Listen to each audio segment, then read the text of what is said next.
Tuan-puan nak tahu tak, ada satu cara supaya simpanan kita tak bocor.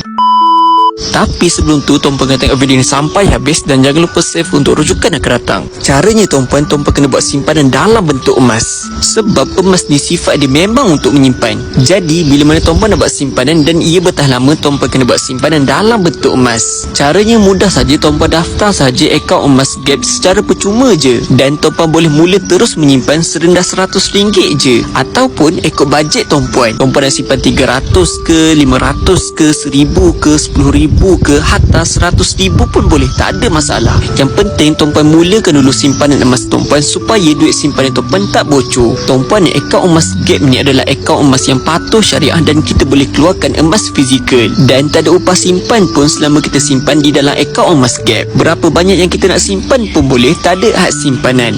Kita boleh beli emas pada bila-bila masa je yang kita nak sebab urus niaga dia 24 jam.